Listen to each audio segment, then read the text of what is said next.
Greater Mexico City. Okay. Hey! Hello! And welcome to another episode of How Did You Get There? A show where we're critical of thoughts, ideas, opinions, and beliefs. But not necessarily the people who hold them. Necessarily. These opinions are ours, and we might share them with others, but we're expressing them as ours. And they do not represent the opinions of this channel, anything else but us. Yep, it's just us. We did it. We did it, and we're proud. We did it! Yay! Yay! So yeah, we had a hiccup at the end of our last episode where, in fact, there was a blackout at the studio. So we never did make it through all of the candidates and what they had to offer. Yeah, and some of them we don't even have to talk about now because they did not make it past the offering. Yeah. So in this fine city of Lethbridge in the province of Alberta, which is part of the country of Canada, on the planet Earth. I mean, in this part of the galaxy, and yeah, in this reality, mm-hmm. Yeah, in our little corner of the universe, we have a new council. Yeah, and an existing mayor. We have a reformulated combination of council. Yeah, so. We had the opportunity to, we could have elected the 6 incumbents and 2 new people, but instead we only elected 5 of the incumbents and 3 new people, which I find cool. Also, I found something very neat was what I would call the protest vote, or the protest not votes, the blank ballots. There was a significant number of people who went and didn't vote. They were unimpressed with the offerings, yeah, I feel, or could not choose fairly among the choices. Yeah. I do not have any feelings about any of them, so I will not vote for any of them. Mm-hmm. Mm-hmm. Yeah. That being said, the other way that really showed up well in Lethbridge was in the I can't be bothered, or I'm going to have to wait too long because the provincial government is making the paperwork to get in the door too onerous. The length of lines not protected from the weather. Yeah. The accessibility. For example, in Lethbridge, we had 3 polling stations for a community of 100,000 people, 80,000 voters, roughly. Technically, there were 20 polling stations. During the day of the election, yes. When I left the places I was allowed to vote, there were 3. Oh. Yeah. Where could you vote? I could have voted on the west side, on the north side, or on the east side. Huh. I wonder where they get 20 polling stations then. Because, like, on the day, there were, like, 20 options. Yeah. Not that was available on the Elections Canada map, or Elections Alberta map. There were 3 X's. Those were mandated by the province of Alberta. As to how you have to go to those 3 locations, and then there are polls at each location. Yes. Gotcha. Yeah. There are 3 voting locations only, which, if you were a low mobility person, like much of our seniors community in the downtown core, you had to go away from those areas to get to those election stations. Unless you applied early enough to say, I have mobility issues, and they would actually bring the vote to you. Yes, on that day. I don't know when it was going to be. Because a lot of people wait till the last day because there's always things disclosed during the campaign up and until the last day. Exactly. So people sometimes hold making that judgment instead of voting early and easily. I love watching tech. Tech is tech be fun. Tech is great in the background. Yeah, I found that rude of the province to tell the city how to do its job. It's as though the province wouldn't care to not be told how to do its job by the federal government. So I I think a lead by example is in order on something like that. Yeah. I know in Calgary, people just were in line but could not be out in the weather long enough. They weren't all beautiful like at the exhibition for me, where everybody could wait inside. It's a huge facility. It's a convention center. Yep. So there was a ton of room for people to wait inside in line. This is not true in Calgary. No. Or So Edmonton. So I think that there's I think that the provincial government, as the enabler of the existence of municipalities, Mm-hmm. has really outdone itself to date on subtle voter suppression. Yes. I would. I'm waiting for the lights to go out again. Yeah. I don't know how subtle it was. I found it clear and obvious, quite honestly. Yeah. Yeah. That they just didn't want to let just regular folks get out and do their thing as per usual. Yeah. I mean, it's nice that we get 2 days free or 2 hours free and clear to vote, but that might not have been long enough for some of the lineups. Yeah. I mean, by law, we're supposed to have that. But, I mean, by practicality, although the business owners are required to provide you those hours free and clear. Let's say I'm Analog Books and there's just the 3 of us. Yeah. Yep. We just close the store. Or we take it in turns. Yeah. Oh. I find it. Oh, was this the... What do you call it up there? We have a technician now, you guys. It's exciting for us. I mean, we kind of did, but... We have 2 now. We got an crazy. on-site one. Oh, there it is. That's going to be useful. Should have worn my glasses today. We learned that during the run. So it just completed a play, wonderful play by A.A. Milne. But one of the actors used reading glasses as part of his characters and suddenly learned he probably should be wearing glasses. Well, I was like, oh my. Yeah, he's like, well, this is, I'll just keep these, I guess. I just bought them as props, but. Yeah. Yeah, the Canadian content. I guess, yeah, we didn't do that last night because that was all British playwright. Yeah. Yeah. A.A. Milne. We did put a little Winnie the Pooh statue on as like Easter egg. I saw that, actually.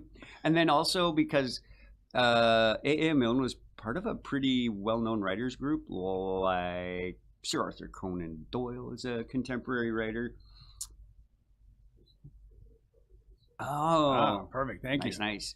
Yeah, so Sir Arthur Conan Doyle probably would have voted, unlike 80 and a bit % of Lethbridge that didn't. I was going to vote. say like only 19% of us went out and cared, or like 30% of us cared, but 19% of us could get there and do something about it. Hard to tell what that difference is, right? Mm-hmm. Is it 19%? Yeah, 19.3. I think. Yeah. Something like that. Dad considered not voting. How do I put like that's insane. Yeah. Yeah. Woof. Because he was like, that's way out of the way. Like, why would... Yeah. So I had to assuage the home that it was actually a provincial thing and our city really wasn't trying to bend us all over. Yeah, no, the city had a lot of things to say about it. I remember when they were first, when the city was first confronted with the notion of hand counting all of the ballots, never mind all the other paperwork that they had to do. We're going to trust all our healthcare to machines, but we can't. Yes. But not voting. Not voting. And it's not. I think in the United States, where some of this fear originates, it's about voting machines, not about tabulators. Right. It is about the voting machines. And we're not talking about voting machines here in Lethbridge. We're talking about like the same things that they marked my high school exams with. Yeah, Scantron. Zoop, zoop, zoop, zoop, zoop. Yep. Basically. Yep. Scantron is a brand name. But they do Vendaface. Vendaface. I need the 2H pencil. Yeah, you know these Scantron sheets. The ones with little... Look, there's a Scantron. Do it. Put that up for us. He's working on it. Yeah, so this, on the fly. Tech is improv. I love it. The 2B pen. Bring your 2B pencil, or not 2B, and then do or do not make a choice. We have the oldest Scantron machine at the. Well, it's not the oldest, but we have an old school Scantron machine at the Polytechnic, and I tried to do it with a Sharpie Because the new ones will read Sharpie. The old ones, no, you have to have graphite, otherwise it doesn't. Well, it thinks you're monkeying with the ballot or something. It can't. So I mean, it wouldn't be that hard for the city of Lethbridge to have the tallies be on a Scantron card, and you go like, these are my choices for the thing, and then zoop, zoop, zoop, off we go. But you could adjust the Scantron to not count C. Yeah, but then But then it's clearly obvious in the Scantron that that's what you've done. Oh, and the other thing is you still have the physical record. Yes, that all the C's are there. There were definitely a lack of scrutineers. Yeah. And I thought that would be the one bonus of only having 3 places to vote, is that you only need 3 scrutineers, and that's by. Whereas when we had a good citywide spread of places to vote, then it was hard to come up with those 14 scrutineers. Yeah. So the scan, he doesn't want to send it live. Show it. Oh, I see what he's doing. There we go. So we're gonna I'll go back to looking at the camera instead of the monitor. So if we look over there, yeah. So our ballots could just be this, right? And it's like, and you have columns for everybody and do the thing, and then everybody votes and it just does the thing, and it saves us labor. It's probably more accurate because that machine isn't going to get tired of counting. Right. And if there appears to be an issue or if there's a dispute, then you hand count. The hard copies still exist. Right. And this technology is not. Do you know when we started using automatic tabulators, we in North America? Late 1800s. I was going to say. I believe I think if I recall correctly, it was like the circa 1890 U.S. Census used mechanical tabulators to tabulate the census. We've been doing this for a long time, and the tabulator just does the counting. Yep, it doesn't care. It doesn't care. Oh, he's so good at that. Look at the swaps. Yeah, we're just excited by our own technology right now. I don't know everything about this stuff. I am just a pseudo-intellectual. And however, here's to those who are gone before us. Here's to those that called us that. And can still do so, but not. Yeah, maybe get fewer interviews from a council chair. Yeah. So after all of the shenanigans, we got some official results. I did find it interesting. There are 20 polling stations for mayor and city council and public school board, and 21 polling stations for separate. That's true. Where was that one extra? It was probably at the exhibition, because there are folks in the county who are in the separate school division. Oh, yeah, because Palliser's public, but in the county. Yeah. But the separate. Yeah. Okay. Right. So that's my guess. I did check with one of the candidates who is now who got elected, and it was confirmed to me that yes, it's right, because they're voting somewhere else for other municipal things, but for school board, it's separate school board. Gotcha. So that was kind of cool. That is neat. Of the just like coincidental maybe things, during the election and during the run of a show I did called Belinda, there was someone working the door, and her name was Belinda.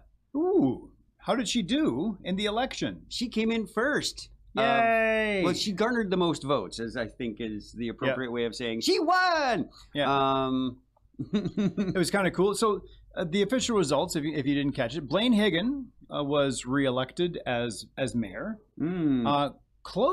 Surprisingly closely chased by a new political entry in Lethbridge, Ryan Meny. Yeah, who in Campbell River was a councillor. Yeah. So was aware of the workload he was getting into. So it wasn't like he's a council rookie, just a Lethbridge council newcomer. Yeah. The rest of the rest of the slate did not get as many votes as all that. It was Carlson got not very many, like 1,800. Yeah.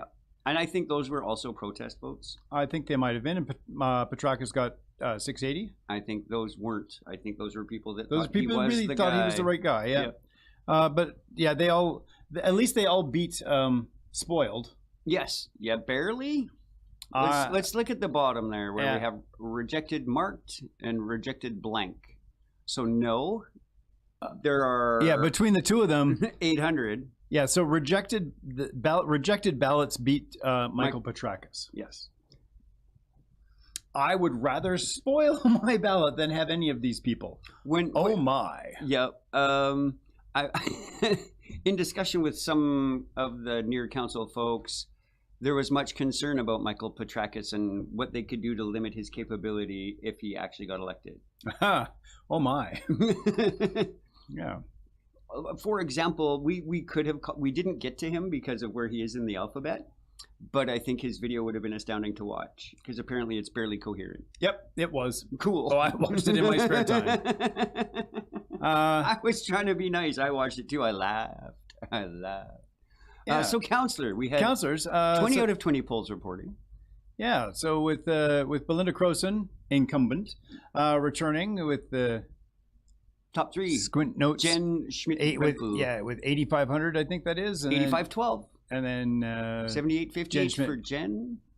Rako coming back in. 68-45. Newcomer Ryan Wolf did very well. It's not his first run though, so he's been a buzzword in the community. and he's a realtor, so his sign is up all year round. So people in Lethbridge really know his name. And if I've learned anything about Lethbridge politics, that helps. Name recognition is important. That is true. To getting elected, not to doing a good job. Just because people recognize your name. The argumented populum is still just a fallacy. Yeah. Then the next newcomer, Al Bieber, former editor of the Lethbridge Herald. Mm-hmm. Mm-hmm. So that's kind of cool. People also know him. Rufa Doria. I don't know her very well, but I know that she has been. But I know her name from around the community. She has been very involved, as far as I understand. So I think that's going to be good. And it's interesting. We got 3 incumbents, 3 newcomers, and then everybody else. Yeah. So rounding out our 8, Mark Campbell, and then Ryan Parker. And very close behind Ryan was Kelty Baird. Mm-hmm. And then somewhere beyond that was John Middleton Hope, the last of the incumbents. That one did not get, he did not get reelected. He was chosen not to come back. We have promoted him back to citizen. Well, citizens are very important. They are the heart of our community. So what a great promotion for John. Yes, absolutely. To just be a community member. So I think it's going to be interesting. I think we have definitely a variety of backgrounds and opinions. I think there. Like Mike Schmittler got very close. On the entire time, on the order of 9 votes less than the incumbent. I spent a lot of time biting my tongue the whole time we were doing this before, because for a whole generation of people. They're looking at this going, wow, we have somebody running for council and their name rhymes with Schmittler? Yeah. Which, it's an exact rhyme because it is Schmittler. Mm-hmm. But often people are circumlocuting a certain... a certain the mustache leader. Man. As the gaming community refers to him, the Hoi 4 community, the mustache man. Do you know the mustache man? The mustache man? The mustache man. I actually was really pulling for Maggie. Because I'm aware of what she, as the CEO of Lethbridge Housing, was able to accomplish. Mm-hmm. Yep. And how many resident people we have because she fights for them. Yeah. So that was a hope for me, but that's okay. She can run again, and I'd be excited. Yeah, so that's pretty good. The school board got some. We have some nice. I think we have an okay selection there. I know some of the teachers have bothered to do a little scratching beneath the surface, and they are okay with how that turned out. So that's not bad if the teachers are okay with it, as opposed to, oh my God, I can't believe so and so. Yeah, right. there were I did hear didn't get names, but it's like I know there's at least 5 people on here that I don't want. I was like, okay, well, tell me who they are. Well, I don't want to bias you. It's like, but that's the whole point of me asking you, is so that you can bias me, because I value your opinion on this matter. I'm asking because I care. Yeah. So, like, I know Cheryl, and I think she will do a stand-up job. I think she's fairly fiscally responsible. She comes from a business background, so she understands fiscal responsibility things. Cool. Whether she understands student care, I believe so. Teacher care. I believe. Is she an incumbent, I guess, is my first question. I don't recall. Very good. I didn't pay enough attention last time.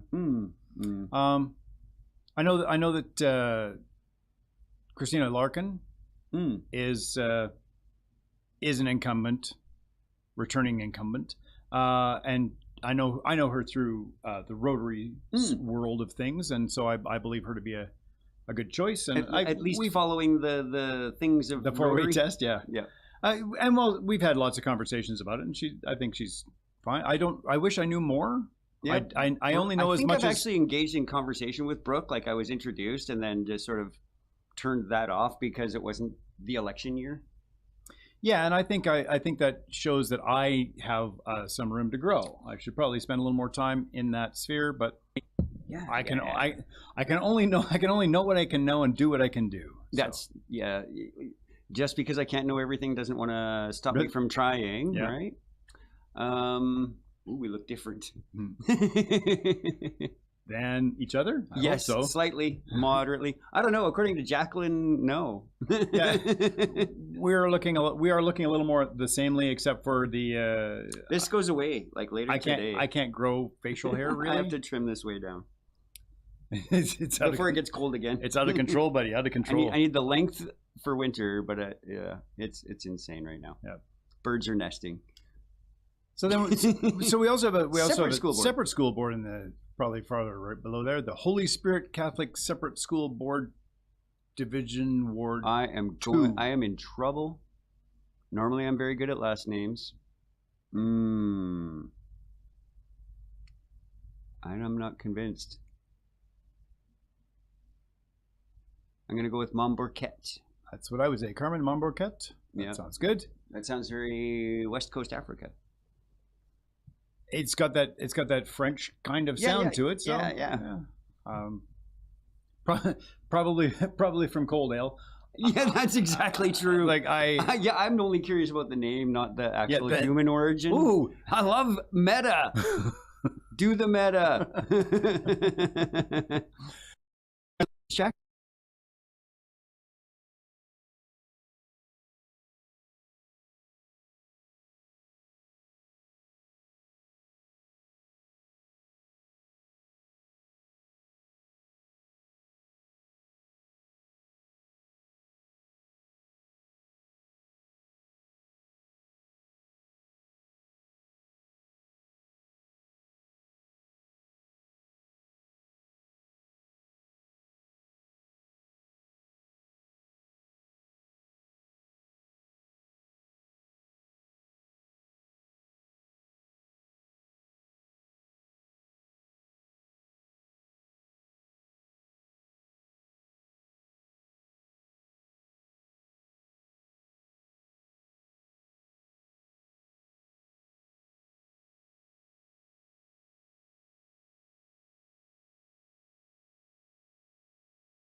You wait. No, just wait. You wait. Canadian bacon. So many good things. That's what I'm saying. I used to be in business with a guy who really hated Michael Moore. Like actively said, all Michael Moore movies are crap. Because he's just a terrible human being, and all his biased left wing, blah blah blah blah blah. Everything he ever directs is crap. Oh, what about Canadian Bacon? I said. But he says, "Oh, that's a great movie." Yeah, Michael Moore. It's like, oh, you being right again. That's what I do. It's a hobby. And when I'm wrong, I try. I grudgingly acknowledge it and try and be right again. Yeah. Can I spin this into being kind? Yeah. That is my thing. Yeah. So, yeah. I state my opinions as fact, because otherwise, why am I following my own opinion? I'm gonna toss out my opinion about documentaries here. Documentaries are not unbiased. What? Whoa! Why would you say such a thing? They could be. The potential exists, but typically no. You make you document the thing. You gather a bunch of documents, and the way that you edit it together, that builds the story that you're telling. You might in even documents add music, which would influence the reception of such things. Like if there's a soundtrack in your documentary, if there's even just ambient music, you've set a tone. You've chosen that piece of music. It was a great life for this man, and he died as he lived. Yay, Benny Hill. That'd be so good. It's just like the funeral for the fellow that wrote the Hokey Pokey. Oh, what happened? Well, they put his left leg in, they took his left leg out. They put his left leg in, and they shook it all about. Sorry. So that's what it's all about? That is what it's all about. All right. Live as you die as you live as you die. Neither a borrower nor a lender be. That was my big fat character from 90 Minute Shakespeare. Nice. Neither a borrower nor a lender be. Fills the screen. Fills the stage. And yet we made a movie called The Borrowers. Ooh. Well, we didn't. Somebody did. I had some free time. But they didn't make one called The Lenders. I did get a chance. That's a sequel. So I did get a chance to upsell Godot as a thought. Oh, excellent. Yeah. So I think that's got to be. Do we have a playwright yet? Maybe. Nice. Yeah. That's where I was going with young fella Parker. He's done another one of these gotcha moment. Ha ha ha ha ha ha ha. Oh, now I'm uncomfortable. One act. Just quick aside, because it's a brilliant story idea. This is an aside from an aside, by the way. Yes, I know. It's still Parker. So he's got Teddy Bear, his dad talking to Teddy Bear about treating it like child and all the things and all the things and all the things and all the things. But it's actually the dad sitting there in mourning after the miscarriage. Yeah, but it's all, yep. Yep. But it was all but it's all the ha ha ha and out of your grad and blah blah blah and yeah.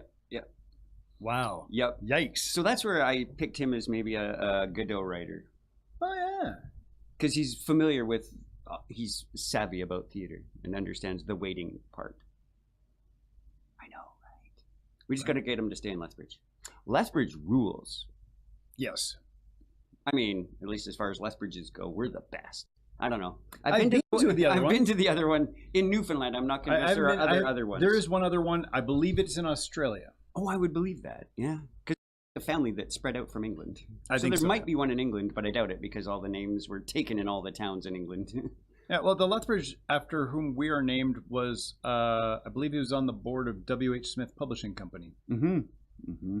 But I believe it's his brother that, founded the one in Newfoundland. I think so.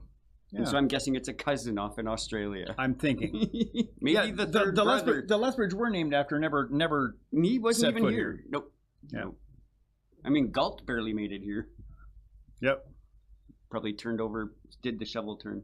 So we're about halfway through? Yeah. So if you're just tuning in now, you will not know what you have just missed unless you go back and watch it later.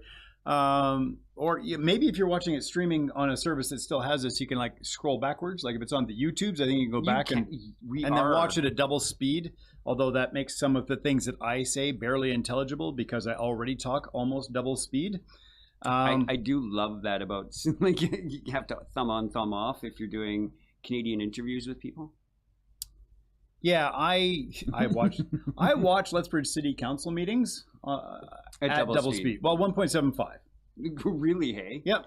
Because every once in a while, like somebody from the public will come and speak, and they are not used to standing up and taking their time to say the thing that they need to say, because they are scared. They only have 5 minutes, and 5 minutes is simultaneously a very long time and a very short time.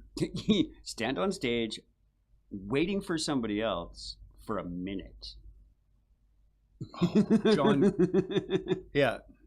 So granted, again, I'm going to tie back to this whole election thing. Thank you all for running. Yeah. Oh, yeah. Yes. Thank you very much for being there. How did you get there? That's a good question. We would love to ask some of you. How did you get to the point where you went, I should be on council? When I ran, I felt there were things that I could do better than the current council. Like my contributions would be newer, or my I don't know, foot with the common citizen versus the foot in council thing. Definitely not a popularist or like reactionary, but more of a, these are the things I think I can make better. You didn't run in a petulant frenzy. No, and that's sort of like, I don't know. I can see where our councils might have made choices I would not have, but I'm not convinced either A, that my one vote would be the difference, or that my obstinance with care for citizens would have been the difference. And the people that I see running against these councils, I think, are those same sorts of voices. Like, I am not a Kelty Baird, but she has that same sort of voice that I think I would bring to council, right? Yeah. That I hope she takes that as a compliment. I hope so too, because it's meant as such. Like, I think she should run that third time that gets her the name recognition that gets her elected. There were people running for council this year who have run before, and in the intervening years have continued to contribute to the community. Like, they're not doing it because, I am feeling disenfranchised. I am disgruntled. Like, my gruntle has up and left the building. Yeah. And that's not the case. They're just it's just, I think this is another way that I can contribute to this community, and I think that my voice will echo what some section of the community that is not currently being heard well in a forum where it will make a difference for that section. Again, I don't think that anybody on council in Lethbridge anyway is in there going, wow, I'm standing up for the one-legged whatever and nobody else. If you are a one-armed, one-eyed, one-horned, flying purple people eater, you should vote for me because I will make everything about you. Yeah. And I don't think anybody that ran for council that got elected is one of those people. That's true. And I think that's good. I'm looking forward to watching upcoming council meetings and being snarky about them. And I certainly hope that when they go, they all adhere. Yeah, maybe read the law and then follow it when they're making the law. I'm a fan of leaders that lead by example. Yeah. Please accord yourself with decorum. Even though we don't really have any way to hold your feet to the fire on that, because the provincial government went, you may not have a code of conduct because we're going to have one that covers everybody. Someday. Eventually, someday. It wasn't even the list of priorities for this particular session of this particular sitting of. Well, you see, we can't necessarily have a code of conduct applied right away because we just introduced political parties to the municipal elections. So we wouldn't want to, like, throw too many things. Yeah. So I poor Sean had no idea what was coming. So I didn't know. Yeah, we're just throwing stuff at you, buddy. That's what we do. So we'll warn you about the show we're doing next time. So in Lethbridge, so you can keep that one up. Keep that one up there. Scroll back. Perfect. So we have official results. We have a new council, and they are going to start right away. They get sworn in, I believe, Monday, and sworn in probably like 20 minutes later. Yeah. They will undergo intensive indoctrination. They'll be shown the ropes by, and not the ones that are not the noose type ones. Oof. This was actually my first instinct when I ran. We'll have a retreat. And I don't care about location or whatever. I mean, great, give me my weekend in Waterton, but I get the handbook that tells me what I'm supposed to do on council. I don't need to know the boys' club rules, as it were. Oh, but so I've done some digging in that, and it's not. They're not teaching you the boys' club rules. The retreat is not about that. The retreat is about getting you away from all the other things. Like it could be a retreat in a building, but everybody leaves their cell phones. Yeah, at the door. I think that's part of the Waterton point too. It's like you're not in Lethbridge, and you're not. I've got to get home and feed my space. cat. Yeah, right. So you're going to come in and do the stuff, and learn. So this is the handbook. This is how these are the things that are most often referenced in the handbook. So like, yes, you need to know the whole handbook, but right away you're going to need to know this, and this. I'm not telling you how to vote. I'm not telling you how to make these decisions. I'm just telling you where to find the things. Here's Rogers. Memorize. Yeah. They don't add, although, yeah. I mean, they don't have to now, but they did. They still do. Oh, okay. If there's anything unclear in the procedure bylaw, the default position is Robert's Rules of Order revised.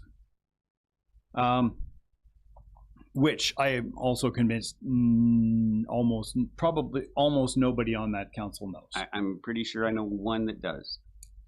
1.5. I think Belinda knows. Yep. I think she's just flexible about them, just to be pragmatic about keeping the operation of the city running. And that the whole point is not to get mired in the procedure. The point is to credibly make decisions. Credibly and responsibly. I think those rules expedite the processes that they're hoping to accomplish. Here's the motion. Discuss. Yeah. So our procedure introduces a thing called a friendly amendment, which should never be a thing. No. If you want to change what the proponent has put on the table, we all have to agree that it's a good change. You can't just change it because the guy who made the motion in the first place says, yeah, I'm okay with that. We can do that. No. Now we're voting on something different. It's a new motion. Well, let's see if we can agree to change this one rather than. Or just vote on it, decline it, and start a new motion. Yeah. Like super easy. But it has to be substantially different if it's a... Yeah, it can't be an amendment if it's substantially different. Right. Definitely can't be a friendly amendment according to their whatever rules. If it's anyway, so they're going to go away and they're going to learn that stuff, the peculiarities of how the procedure works, and it's not necessary. And it's not about this is the way we do things. This is it's not this is the way we do things.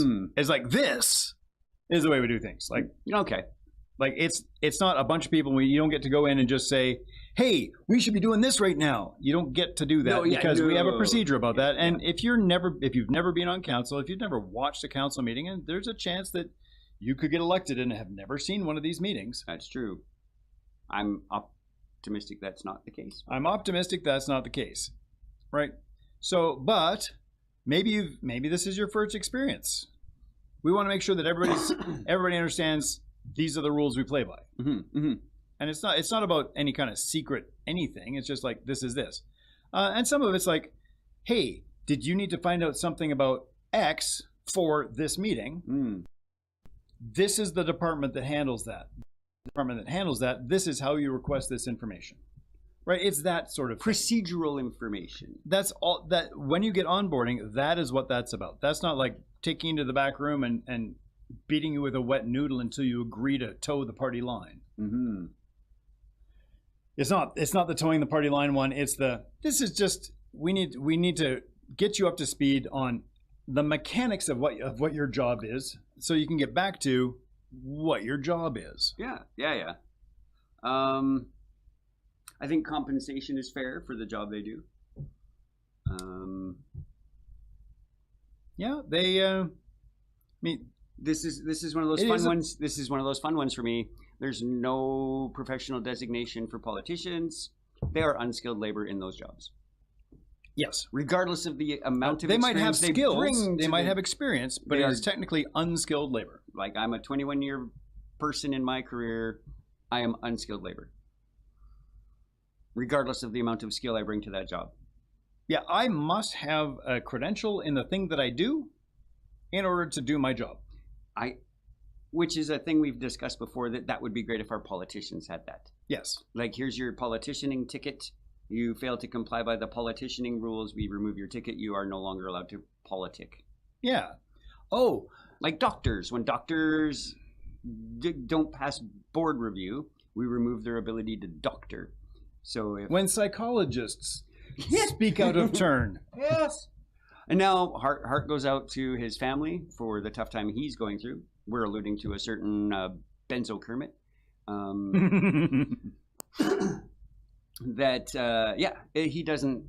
He's not in a position to defend himself currently. Definitely, I still will, like, it's not that I don't make fun of the mustache man, right? So I do not hold any grudges against him in his personal capacity. Exactly true. Exactly I true. do not wish his person. Yes, his ill. person. I wish his person well. I wish his daughter some verve before she makes another video presentation. Yeah. So, and I don't. Well, I also mean the cool jazz label. Oh yeah. But I meant the liveliness. Ooh, that's a fun one. Look at all the meetings they have to come up with. This is their busy schedule. Not counting. Not counting. Nobody else can see it yet. I know, but this would be not counting all the committees they would be on.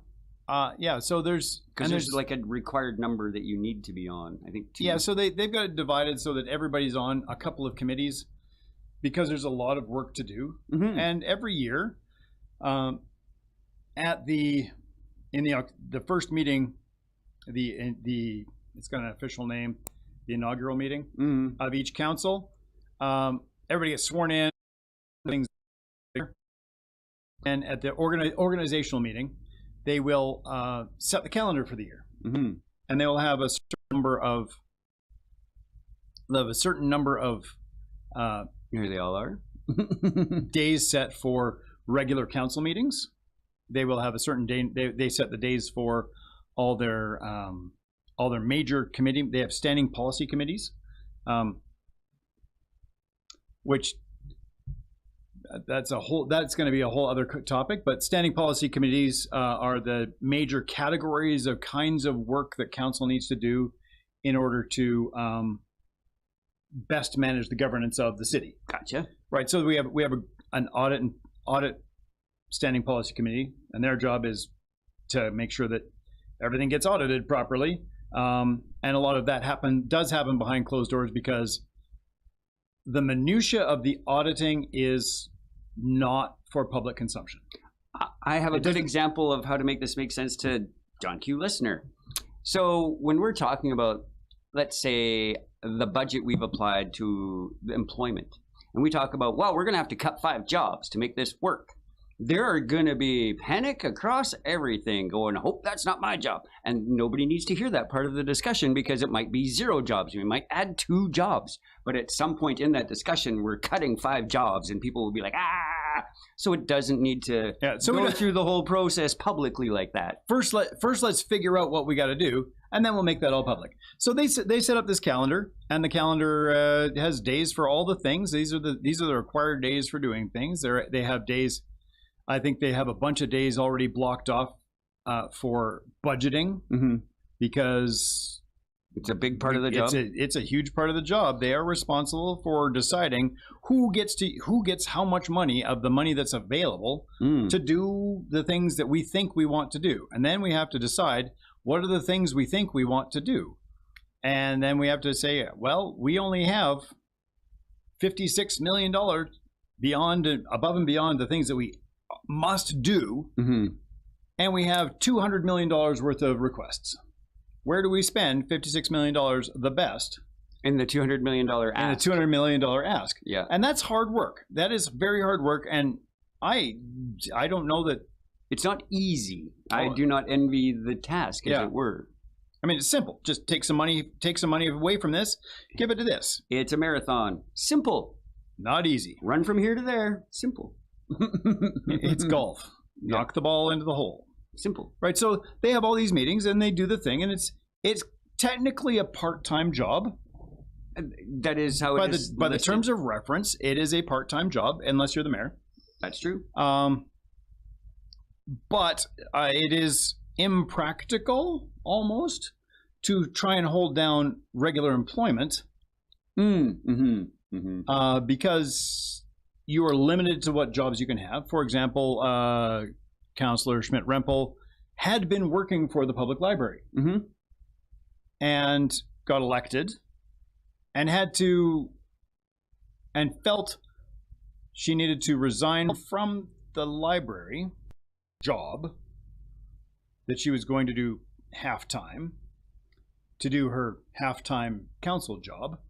But because the corporation of the public library is an arm's length of the city, it was perceived to be a conflict of interest, or could be perceived. Could have been, yeah. And despite her claim that she could hold those two things separate, maybe she could, maybe she couldn't.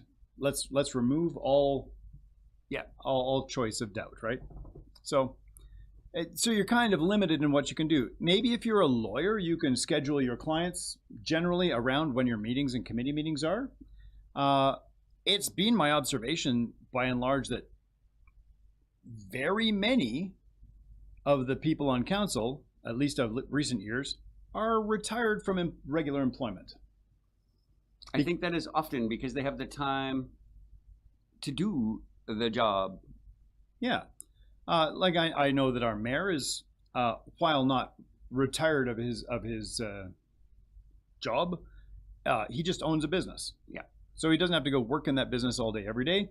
He's got a job. His job is mayor. And he does that pretty much all day, every day, to the best of my knowledge. And his business just runs and it does its thing. I'm always in mind of Bill Cousins, Councillor Bill Cousins. Yep. And my physics teacher. And deadly aim with a piece of chalk. Yes, yes. He could be writing on the board, facing the board with the piece of chalk, and he hears somebody talking, and he can hit them square between the eyes with a piece of chalk without even looking. Yep. Yeah, I miss old school teachers. Yep. Smoking under the fume hood. Yeah. Yep, that's the one. Yeah. Right, but he held down a day job, and then every Monday afternoon. But would point out council was running an evening so that it was accessible for the citizens at large that had jobs. Yeah. So that, which, in fairness, everybody wants their evenings anyway, right? But it does limit the people that can participate in council proceedings if council happens during regular business hours. Yeah. And there's lots of arguments for moving that to evenings. There's lots of arguments against it. It costs more because you're paying your city employees more. You need to give them shift differential at least, and possibly overtime if they had to come in at 8 and then they work right through till midnight. Yep. Or if they work too many hours in a single day. Time and a half. Well, in a single day, it's a violation of the labor code, and you have to get new people in. Yeah, it's time and a half. You can work as long as you want. If you work them more than 18 hours in a row. Oh yeah, you can't do that. No. Yeah, no. But you can do like 8 hours, give them 4 hours off, and bring them in for another 8. Yes. Yeah. Yep. And pay them the overtime in that. But you have to have somebody in for those 4 hours doing the things that they were doing. Yeah. So there's a lot going on. So they're going to do this all year. Well, they're going to get in. They're going to do their bit. They're going to get organized, and then they're going to start making decisions. They do make That is one of the things I think is a yay and a boo, is that their first year isn't spent doing the budget. It is doing the groundwork for the next year making the budget.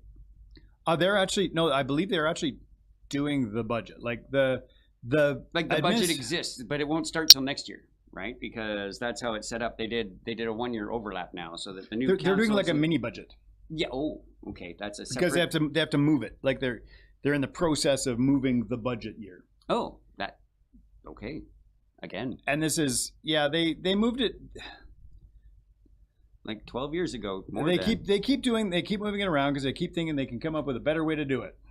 So at one point it was 6-year governments. The government that's making the budget, the council that is leaving, sets up the budget because they have seen what's gone on. They understand all the concerns. They build a budget, but then that constrains the future council. And that was not good. Okay. For some reasons. So they wanted to move it so that the new council sets their own budget. But they don't necessarily have all the same background knowledge because they could conceivably be a brand new council. And so they're going to make a bunch of decisions about finance that they don't necessarily have a lot of background in. And so they're going to constrain themselves to make some choices within those financial constraints. So there's not really a good way to do it unless you have like a shorter budget cycle or a double budget, like one that is like, here is our next 2 years. Yeah. Since we have a 4-year government, 2-year budget seemed like a practical application. Yeah. And I think they're sort of doing that now because a 4-year budget is too much time because too much stuff changes. A budget might be too short.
I agree with or not, it just seems like something to me, right? It does seem that way, yeah. It's definitely absolutely a perception issue, right? There could be zero going on about it, but my perception of that situation is, why didn't you do it while you were there? Well, because practical concerns didn't come up until the last year, right? Like it's really easy to figure out why not.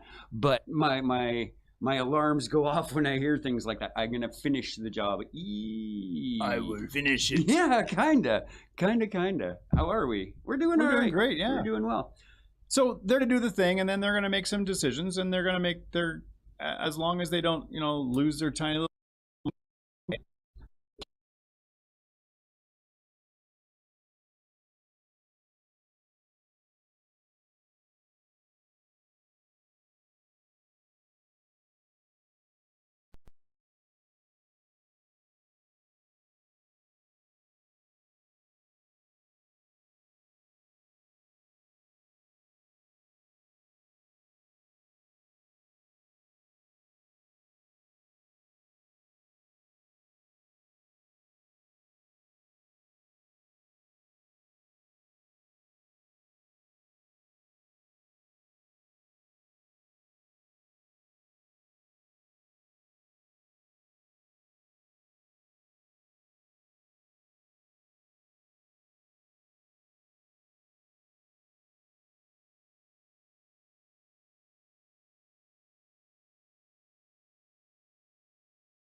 Rules as an anarchist.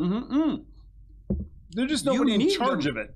You need the rules, otherwise anarchy fails. Rules sufficient to eliminate rulers is essentially anarchy in a simplest, not small beard Molotov cocktail style. I'm going to call out to a very niche subset of the subset generation. Anarchy rules the queue. Oof. It does. There are so many unwritten rules. Everyone follows the rules. Yep. And there's and it's that was like that's a very call out to a very specific. But like in reality, that is a fine example of anarchy in action. That is a potential scene of chaos that is self-governed by individual responsibility and a set of perceived rules that everyone's willing to comply by. And if people don't comply, the people will definitely enforce those rules. The mob will fix this right thing.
that has less. Yeah. He was there. He said meetings from the province. Yeah. I did not vocalize anything. Good of you. During that moment. Good of you. You weren't like the nurse in early COVID. Yeah, I was, but there was no camera on me, so it worked out fine. Yeah. I wouldn't be surprised. She's still a hero. Yeah, I wouldn't be surprised if we saw his name come up in the news sometime soon. Much like Dimitrios Nicolaides' name has come up in the news recently. Isn't he a minister that's up for recall? Yep. And then there's another one that's corrupt care day 30. So that's a whole other round of politics that we are going to engage with as those elections draw near, and we might just piss and moan about things in the meantime. We do actually have some maybe solutions. We're not just bitching. Because like to point out a problem without having a solution, you're just bitching. Whether your solutions are practical or not, it's a totally separate issue. I just want you to have at least an option, you bitch. What if Nate Pike would be on our show? I think he would love to be on our show. We'd have to make sure that we get it all set up with our tech guys and his tech guys, and that would not do all be the a things. Problem. I think ours is more than competent because I'm confused. We've definitely hit the virtuosity of tech where I'm like, oh, how did he do that? Yeah, elves and pixies. Yes, he's got a pocket full of elves and pixies. That's why they're called computer wizards. They can control the elves and pixies. That's Just right. saying. That's right. Well, I that think was us. I think in support local high crimes and misdemeanors, That's right. Nice. Sorry, cookie crimes and pseudo-intellectual demeanors.